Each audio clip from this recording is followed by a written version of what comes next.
Hi friends, this is Sai Madhav. Today is the last video of the auditing series. In this series, we will be completing the whole subject of auditing. In this video, we will be discussing chapter 14, 15, 16 and 17. Okay, now chapter number 14, liabilities of auditor.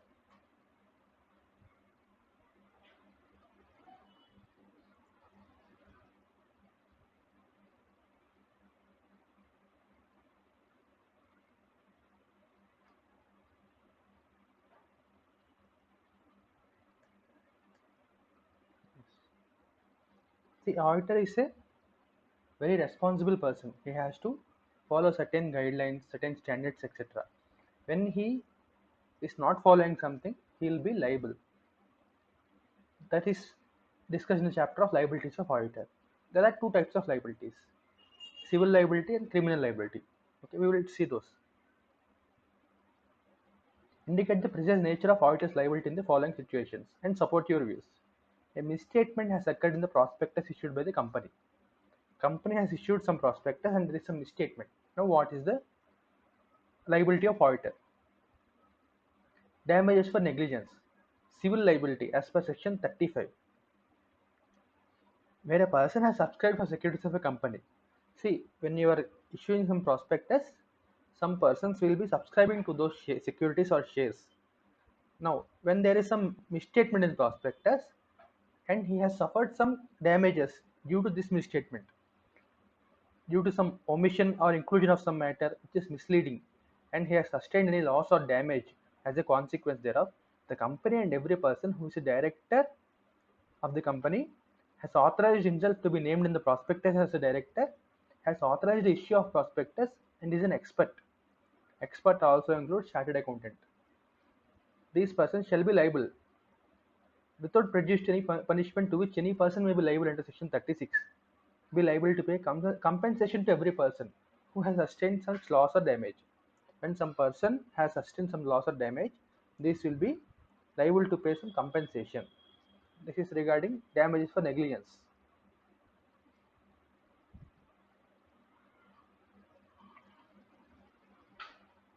No person shall be liable under subsection 1 if he proves. Exception. What is the exception?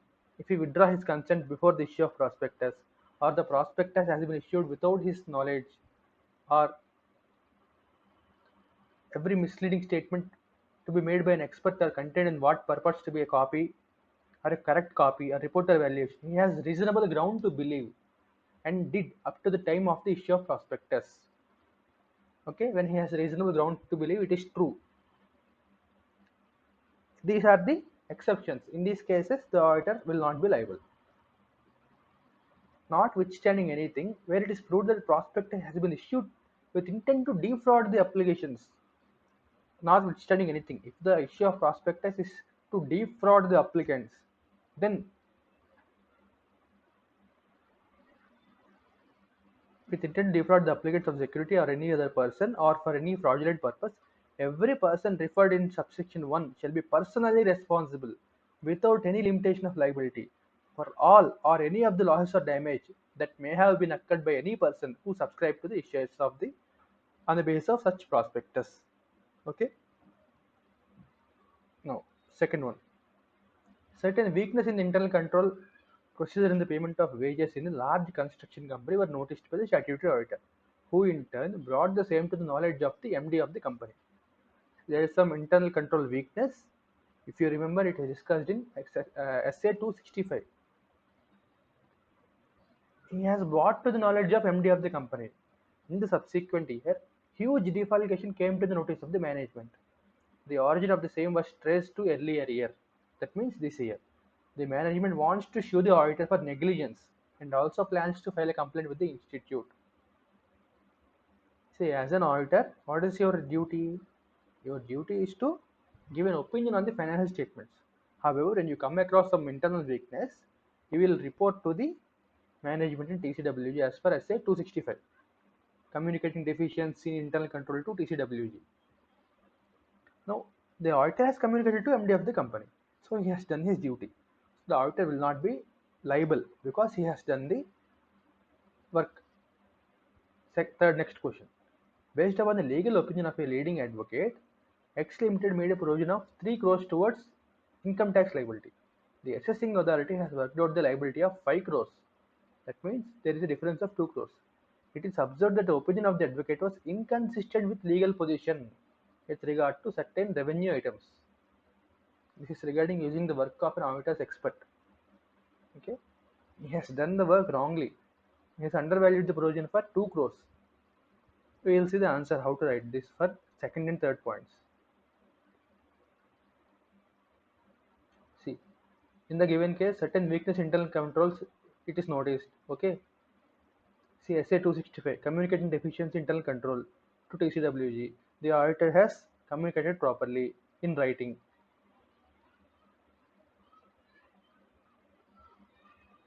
The fact that the matter was brought to the notice of the MD may be a good defense for the auditor.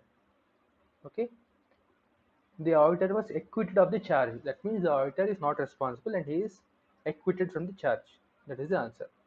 Now, SA 500 on audit evidence.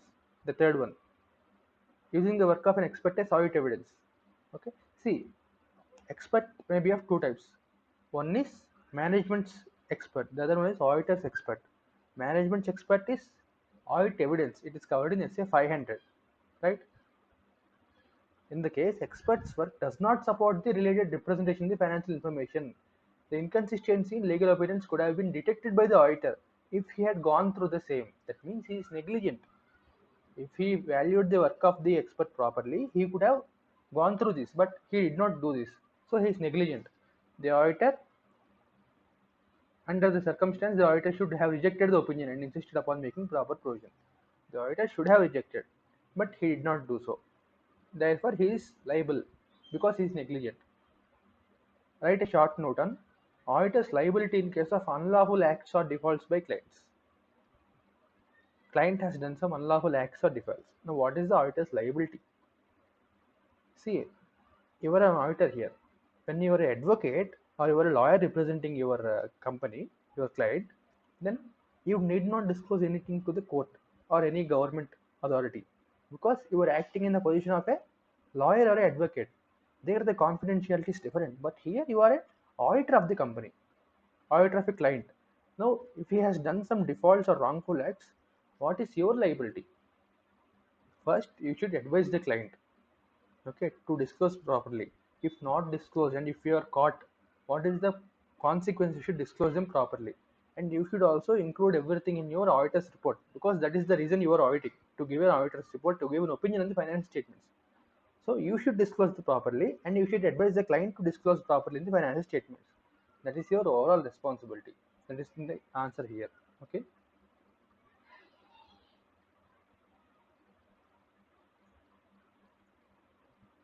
if the fraud relates to past years when the accountant did not represent the client, when it is past year related fraud or something, the client should be advised to make a disclosure. Okay, the client should be advised to make a disclosure.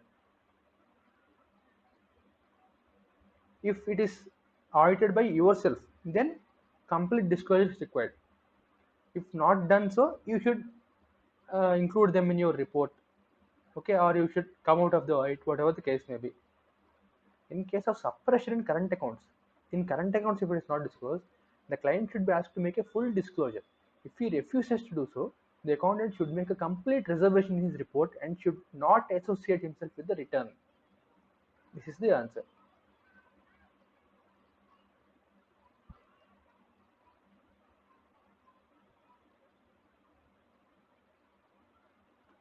See, however, if it appears that if an auditor was aware of any unlawful act have been committed by client in respect of accounts audited by him, and the unlawfulness was not rectified by proper disclosure or any other appropriate means, the auditor owes a duty to make suitable report. If he does not, he may be held liable if the true and fair character of the accounts have been violated. For example, if there is any fraud, you should have remembered section 143 subsection 12 of Companies Act 2013. You should report the fraud to board, central government if it is more than 1 crore, etc. That is your duty to make the report. Okay. Explain briefly duties and responsibilities of auditor in case of material misstatement resulting from management fraud. It's very easy answer. You have studied the same answer in IPCC also. See, what is a fraud? Management is responsible for the prevention of fraud. Okay, SA 240. What is the auditor's responsibility? What is the difference between fraud and management fraud? How it is different? Which is, more higher in risk? Everything you have to write here. Responsibility, SA 240. Risk of not detecting a material misstatement resulting from management fraud is greater than for employee fraud, because management is in a position to directly or indirectly manipulate accounting records. Everything you have to write. And as I mentioned, section 143.12, reporting to central government, is all the things you have to write here. In the enhancement procedure of Messrs. Cloud Limited, income tax officer observed some irregularities. Therefore, he started investigation of books of accounts audited. While going through books of accounts, he found that Messrs. Cloud Limited used to maintain two sets of books of accounts. The client is maintaining two sets of books of accounts. One is official set and the other is covering all transactions.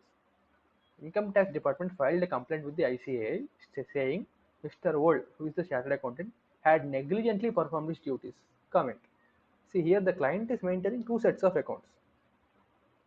Now the income tax officer has given a complaint against the auditor to ICAI. Now comment. What is the comment? What is the liability of auditor? It is the auditor's responsibility to audit the statements of accounts and prepare tax returns on the basis of books of accounts. See, in the instant case, income tax officer observed some irregularities. Okay, two sets of books of accounts are being maintained by the client. Mr. Old, the auditor, was not under a duty to prepare books of accounts, and he should, of course, neither suggest nor assist in the preparation of false accounts. See, auditor's responsibility is to give an opinion on the financial statements, to audit the books of accounts, but he is not liable to prepare the books of accounts. He is responsible for the books produced before him for audit. Whatever books he will get from the client, he will audit those. It is not his duty whether the client is maintaining two sets or three sets, whatever it is. Okay, he completed his audit work with official set of books only. Whatever audit he has done it with official books of accounts. In this situation, Mr. Old performed the auditing with due skill and diligence, and therefore no question of negligence arises. It is the duty of department to himself investigate the truth and correctness of the accounts of the SSC. That means auditor is not liable here. Simple.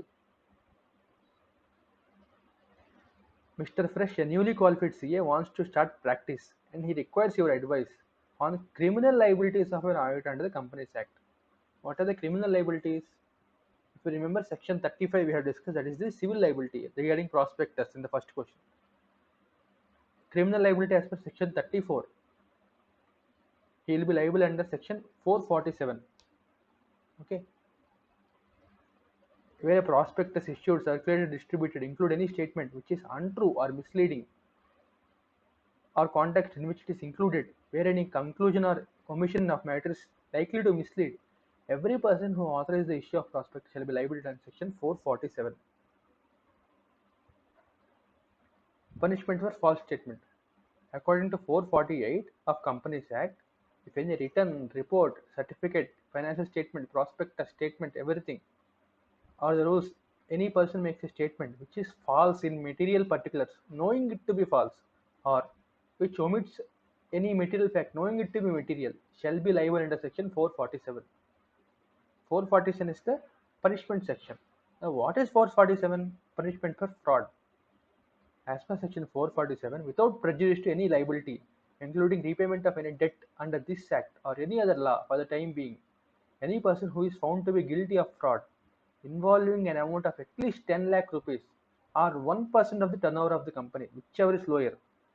See, 10 lakh or 1% of the turnover, whichever is lower, shall be punishable with imprisonment for a term which shall not be less than 6 months, but which may extend to 10 years, and shall also be liable to fine which shall not be less than the amount involved in the fraud, which may extend to 3 times the amount involved in the fraud.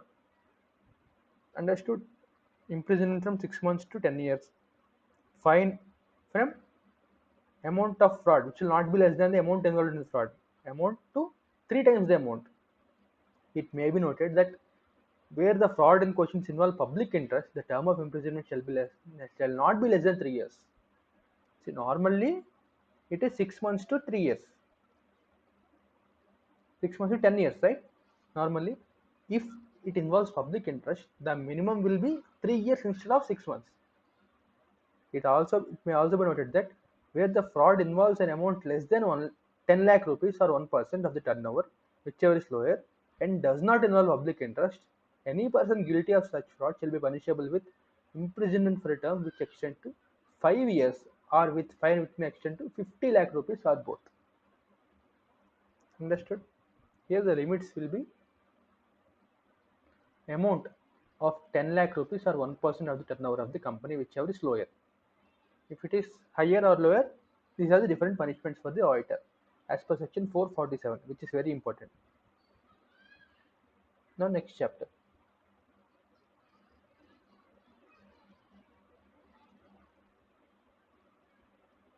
Internal audit, management and operational audit. See, these are the various limits given here. The question is whether internal audit system is mandatory or not. Comment. Applicability of provision of internal audit as per section 138. Every private company shall be required to appoint internal auditor or a firm of internal auditors having turnover of 200 crores or more during preceding financial year, or that means or is for any one of the following. If any one of the conditions satisfied, internal audit is compulsory. Outstanding loans or borrowings are from banks or public financial institutions exceeding 100 crores rupees or more. This is the limit. If it exceeds, then internal audit is mandatory. In the given question, 260 crores is given. In the instant case, JKT Private Limited is having turnover of 260 crores during the preceding financial year, which is more than 200 crores. So internal audit is mandatory. AB Private Limited having outstanding loans exceeding 100 crores wants to appoint Mr. X, who is a practicing cost accountant, as internal auditor. Now, firstly, we have to check the limit. It is exceeding 100 crores rupees. So he has to appoint an internal auditor. Who can be appointed? A chartered accountant or a cost accountant, in practice or not, can be appointed as internal auditor. So it is valid.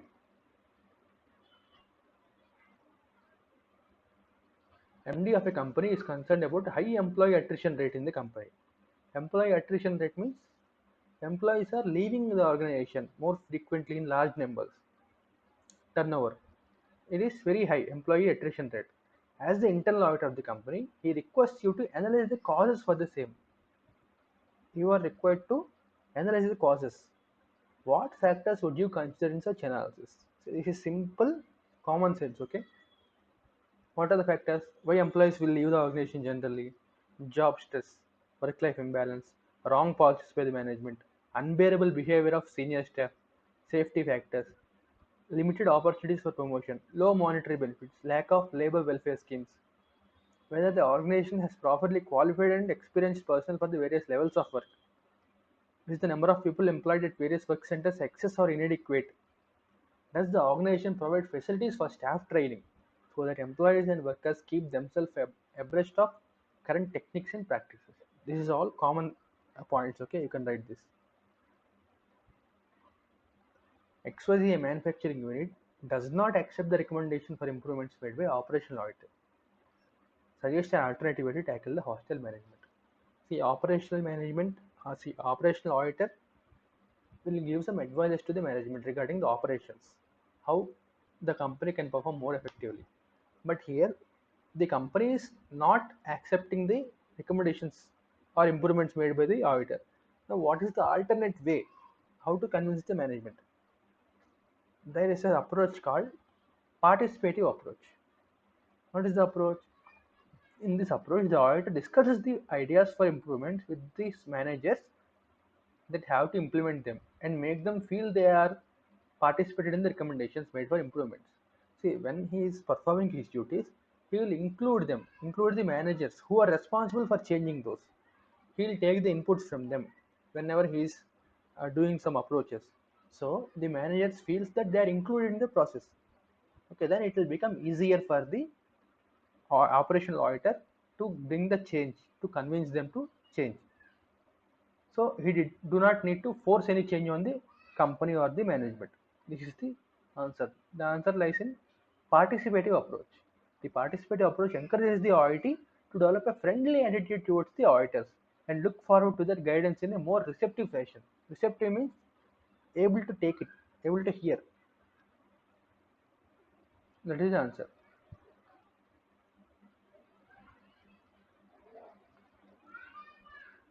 Write a short note on summary written report. See, in an organization there will be many kinds of reports, many forms of reports, monthly reports, quarterly reports, weekly reports. The higher level management do not have the enough time to review all the reports. So there will be some reports called summary written reports. They are also known as flash reports. Okay. Generally, they are prepared annually or sometimes more frequently. They summarize the various individual reports issued, describing the range of their content. Describing range. They are primarily for audit committees of board of directors, but in other cases for higher level management. They are especially useful to top level managers who do not actively review the individual reports. Right? They are also useful to the general auditor in seeing his total reporting effort with more perspective and on an integrated basis. Right? State the important aspects to be considered by the external auditor in the evaluation of internal audit function. When you are evaluating the internal audit function, what are the various aspects? Organizational status. What is the organizational status of the internal auditor? Whether it is a firm or individual, what is the independence, etc. Scope of function. What is the scope?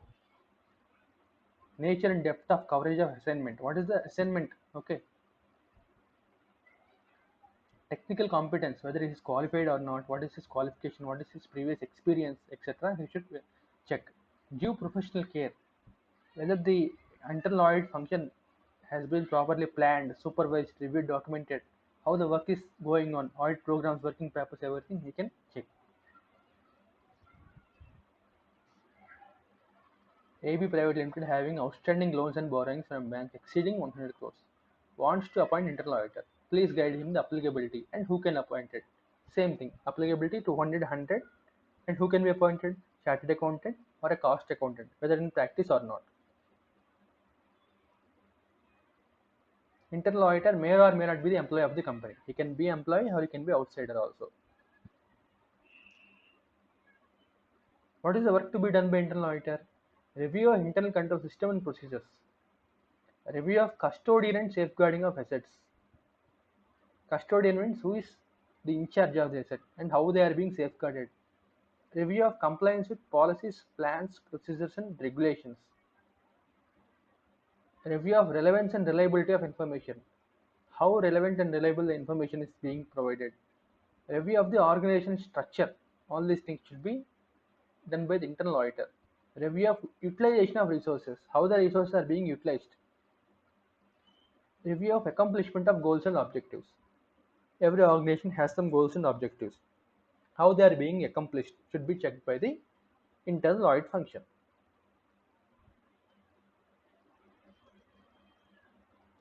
This question is about internal auditor providing direct assistance to external auditor.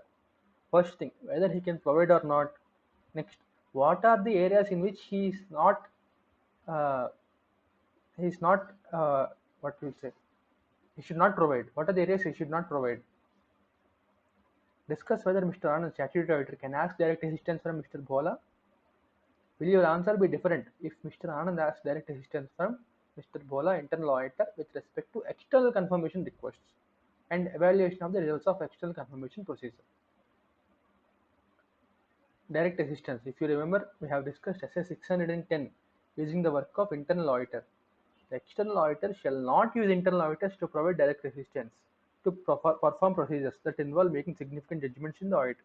For significant judgments, you should not take the direct assistance. Since the external auditor has sole responsibility for our audit opinion, the external auditor needs to make significant judgments. What are significant judgments? ROMM, risk of mutual misstatement, sufficiency of tests, appropriateness of management's going concern, evaluating significant accounting estimates, evaluating the adequacy of disclosure in financial statements, and other matters. These are all significant judgments.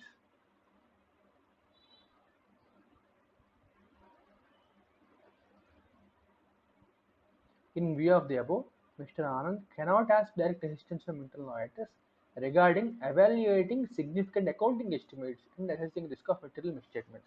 In the question, this is the area given: evaluating significant accounting estimates and assessing the risk of material misstatements. This is significant judgment, so he cannot provide that, right? Direct assistance from internal auditor in case of external confirmation procedure. For external confirmation procedure also, it's a significant area as a fine art for external confirmation. So he is not advised to take the help of direct assistance of internal auditor. This is the conclusion of this chapter.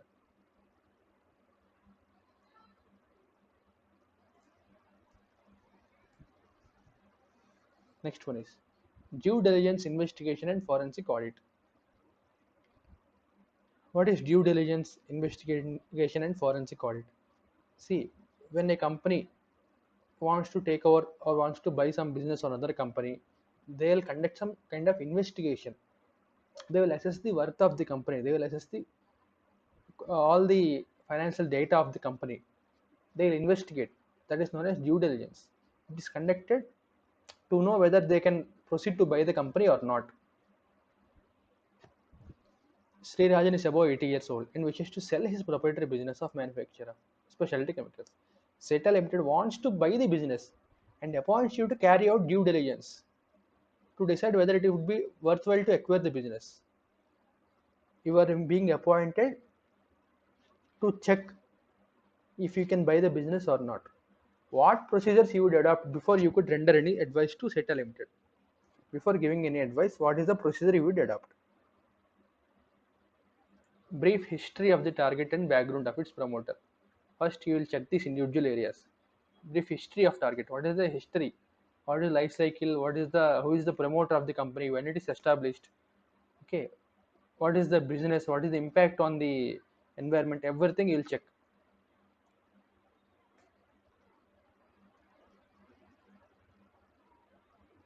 Nature, location, employment, products, history, everything.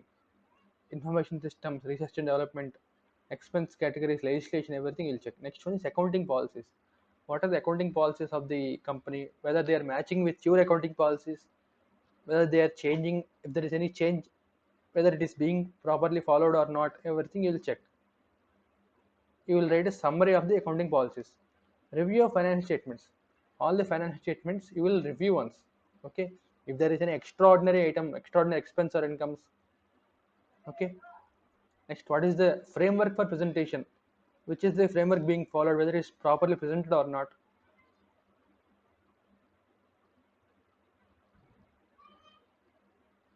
By reviewing financial statements, you can know the value of net assets so that you can know the purchase consideration. You can arrive at the purchase consideration by checking the financial information. Taxation. What are the various tax norms applicable? Whether it is being regular in paying taxes to the government or not. Cash flow. What is the various cash flows to the company? There are some ratios, right? Current ratio, etc. Whether they are being followed properly, whether the trade payables, banks, other stakeholders are being paid regularly or not. Financial projections. What is the next 5 years projections and workings? Management and employees. Who are the management and employees of the company?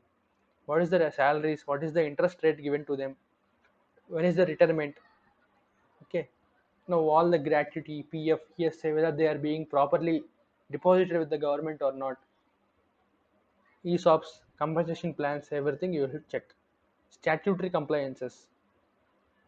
For any company, there are many laws and regulations, many statutes applicable.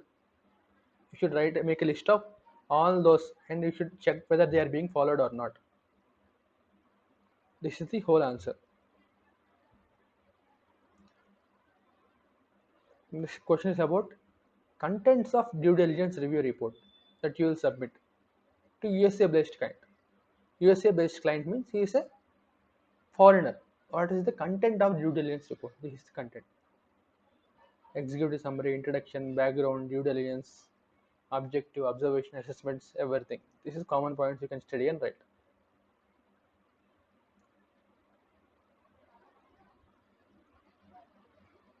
Now, a nationalized bank received an application from an export company seeking sanction of a term loan to expand the existing seafood processing plant. In this connection, the general manager who is in charge of advances approaches you to conduct a thorough investigation of the limited company. See, now the bank is asking you to conduct the investigation to what to decide whether loan can be sanctioned or not. Now, what will you cover in your investigation before submitting your report to manager of the bank? This is investigation. The purpose of loan. What is the purpose the loan is being opted for? The schedule of repayment of the loan. What is the repayment schedule? In what year, what amount will be repaid? What is the cash flows? Okay. Financial standing and reputation for business integrity. Whether the company is authorized by MOA to borrow money. This is very important. Some companies, if they are exceeding the limit, shareholders' approval is required, whether it is being followed or not. The history of growth and development of the company and its performance during past 5 years. By assessing the past performance, you can arrive at a conclusion whether it is able to repay or not. How the economic position of the company would be affected by economic, political, and social changes that are likely to take place during the period of loan. These are the various points we will cover. What are the important steps involved while conducting investigation on behalf of an incoming partner? Incoming partner is a partner who is coming into the partnership agreement, into partnership business. If you remember the partnership accounts, for incoming partner, he will bring his capital. Okay, he will get a share of goodwill. Right, all those points will be covered. For incoming partner, what are the various points you will check here? Primarily, incoming partner would be interested to know whether terms offered to him are reasonable, having regard to nature of the business, profit records, capital distribution, personal capability, socio-economic setting, etc. Broadly, the steps involved are following: history, inception of the growth, partnership deed, record of profitability, examination of asset, liability, clientele, position in terms of loan, everything. Okay. Reasons for the offer of admission to new partner. Why he is being offered admission. Appraisal of record of capital employed and the rate of return. Everything you have to check. Manner of computation of goodwill on admission and also on retirement to allow admission in future of a new partner who may be specified on concessional terms. Whether the incomplete contracts which will be transferred to the reconstituted firm will be a liability or a loss. These are the various points you have to check for incoming partner. J Limited is interested in acquiring S Limited. The valuation of S Limited is dependent on future maintainable sales. Future maintainable sales will be determining the value of the company. As a person interested to value S Limited, what factors would you consider in assessing the future maintainable turnover? What are the various factors? Trend. What is the trend? Marketability. How the product can be marketed. Political and economic considerations. Government regulations, everything. Competition, audit techniques, names. Detecting fraud is difficult, especially frauds involving material financial misstatements, which occur only in 2% very difficult because it is only 2% of financial statements. Some of the techniques names. This is very what are those testing defenses? Statistical techniques, trend analysis, ratio analysis, technology based. These are the various questions. CAT is computer assisted auditing techniques, generalized audit software, CST, common software tool. That the question it is given right briefly, but he has given elaborately. You can read briefly with subheadings and writing one or two. Forensic audit is unlike other audits. Explain. The general public believes that a financial auditor would detect a fraud. Responsibility is to give an opinion on the financial statements, give an audit report. What is the difference between normal audit and forensic audit? Forensic accounting is response to an event. This is financial investigation. Finding used as evidence in a court. But audit is mandatory. measures compliance, obtain reasonable assurance, investigative mentality versus professional skepticism. Okay, a forensic accountant will require more extensive corroboration. A forensic accountant may focus more on seemingly real transactions. Normal audit, you will go with material transactions mostly. You will go on sampling basis. But forensic accounting is very different. A forensic accountant will look for indications of fraud that are not subject to scope of financial statement audit. These are the differences. What is the objective for other audits? True and fair presentation to give an opinion. Here, fraud, techniques, substantive, compliance, sample based techniques, investigative, substantive, or in depth checking, accounting period limitation, no such limitation, relies on management representation. Here, independent, off balance sheet items used to watch the arithmetic accuracy and compliance. Here, regulatory and proprietary of these transactions, propriety, adverse findings, if any, negative opinion or qualified opinion. Here, legal determination of fraud impact and in the identification of perpetrators depending on scope. Steps to be taken in case of forensic audit. First, initialization. First, you have to start the process. You have to plan the process. Now, develop plan. You have to develop a plan. First, in initialization process, you will discuss with the client. With that knowledge, you'll develop a plan. Next, obtain relevant evidence. Perform various procedures. Okay, investigate into everything. If we get any proof for any fraud, gather all the evidences and identify all the parties involved in the fraud. Next, perform analysis. Now, what are the various transactions? What are the assets being affected? All this damages. What is the damage caused by that fraud? Everything you have perform the analysis. Now, report. Issue the report. Report includes all the fraud transactions, fraud amount, who are the various parties, what is the scope of fraud, what is the effect on the company. Everything you have to report. Next is court proceedings. Because this is investigation, generally it will lead to court proceedings. You have to give all the evidence and submit everything to the court.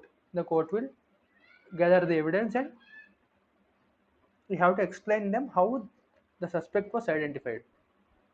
That is regarding the investigation. Now we'll move to last topic,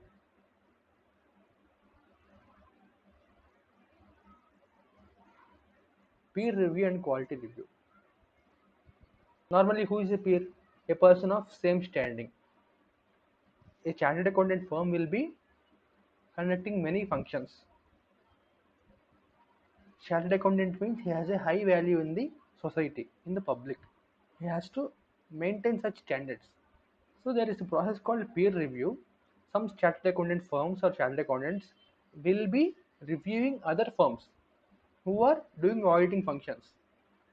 That is known as peer review. Quality review means it is also maintaining the quality. Quality review means you have to check whether the quality is being maintained properly or not in all the work done by the individual chartered accounting firm. A practicing chartered accountant is appointed to conduct the peer review of another practicing unit. What areas A should review in the assessment of independence of the practicing unit? In assessing the independence, what are the various areas to be covered? Firstly, the reviewer should carry out the compliance review of 5 general controls. What are those? Independence, professional skills and standards maintenance, outside consultations, and office administration, and evaluate the degree of reliance to be placed upon them. Assessment of independence. What should you check? Does the practice unit have a policy to ensure independence, objective integrity? Does the practice unit communicate these policies and standards of professional behavior to all the staff? Does the practice unit monitor compliance with policies and procedures relating to independence? Does the practice unit periodically review the practice unit's association with clients to ensure objectives and independence? These are the various areas. What are the areas excluded from the scope of peer review? Some areas are excluded from the scope of peer review. What are those? MCS, Management Consultation Services, representation before various authorities, like representation before taxation authorities, GST authorities, engagements to prepare tax returns, engagements for the compilation of financial statements, engagement solely to assist the client in preparing, compiling, or collating information, testifying, expert opinion on accounting standards, etc., engagements for due diligence. These are the various areas excluded from the scope. Now, what is the scope of peer review? These are the areas excluded from the scope of peer review. Now, what is the scope of peer review? The peer review shall apply to the assurance services provided by the practice unit. Once a practice unit is selected for review, its assurance engagement records pertaining on the peer review shall be subjected to review. The review shall cover compliance with technical, professional, ethical standards, quality of reporting, systems and procedures, training program for staff, complying with directions or guidelines by council to members. Okay, these are various uh, inclusions in the scope of peer review. Now, what are the technical, ethical, and professional standards as per statement on peer review?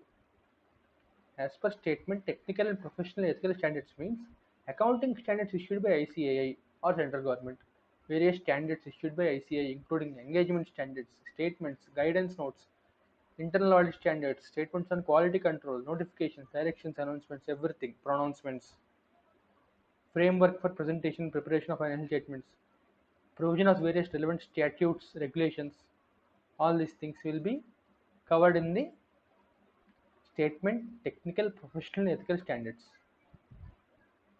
What is the objectives of quality review? Why quality review is be conducted? Quality review is directed towards evaluation of audit quality and adherence to various statutory and other regulatory requirements. They are designed to identify and address weakness and deficiencies. How the audits were performed by the audit firms.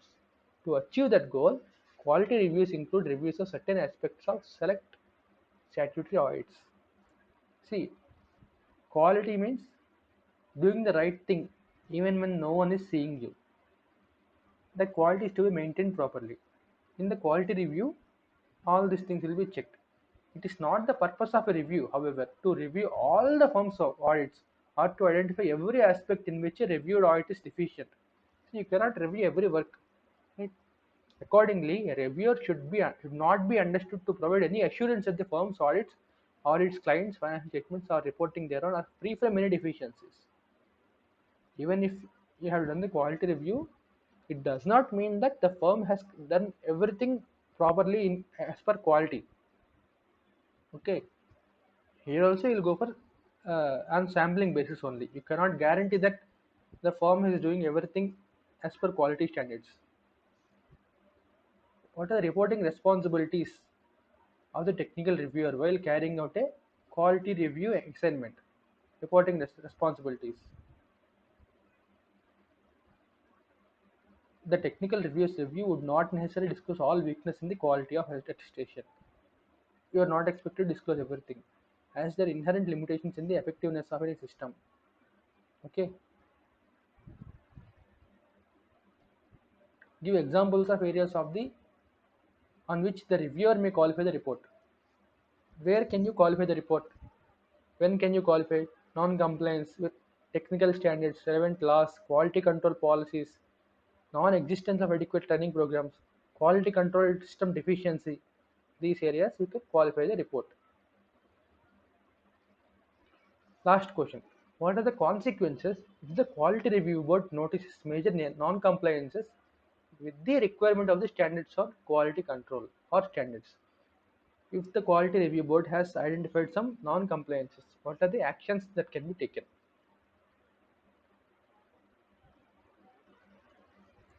Referring the case to director discipline, informing the details of non-compliance to regulatory body or bodies relevant to the enterprise, intimating the concerned auditor as to finding the report as well as action initiated,